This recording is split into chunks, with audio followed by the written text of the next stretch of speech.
Assalamu alaikum Sayyidi. Wa alaikum salam wa rahmatullah. Maulana, a few new students are asking a similar question over the past few nights, inshallah.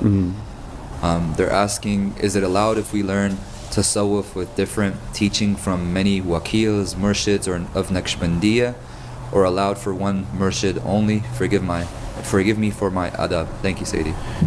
Yeah, again based on common sense. So we have a college, Northridge, we have a college Los Angeles campus and college Santa Monica campus. Am I allowed to take math in all three campuses, and where do I show up for my test?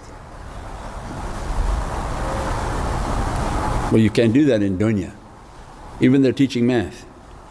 But one guy may have different questions, different formulas, completely different set of math that he wants to teach.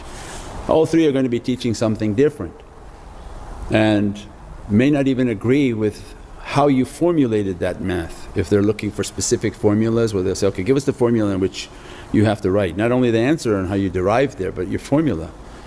So you can't take even a math course in three different campuses and show up to take an exam. Which campus will you show the exam? So this is about a loyalty and trying to achieve. So the whole talk today was about ulul amr. How can you follow ulul amr and then follow multiple ulul amrs? Where your loyalty is to who, the teaching is based on what. So for example, our system is heavy on muraqabah and tafakkur, most of which they don't know. So when you sit with somebody else they say, you don't need that.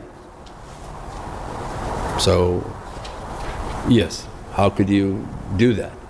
And maybe that person didn't achieve that understanding, so they say, no, that doesn't exist. Or we teach you about ilmu huruf and you sit with somebody and they say, no, nobody on earth knows these huruf.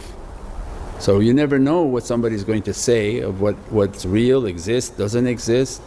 Everyone has their own subjects they teach, but when you're drawn to something and your heart has an affinity, because your heart should be guiding you. When your heart guides you to something, that's it. Your nafs will disguide you or misguide you into other things, because your nafs and shaitan now want to come against what your heart guided you to. So many people say, Shaykh, I turned on, I was attracted to your videos, then I went all over the place. Well, because that's called misguidance through the nafs and shaitan. Especially when the nafs knows that through this teaching you're going to achieve a reality.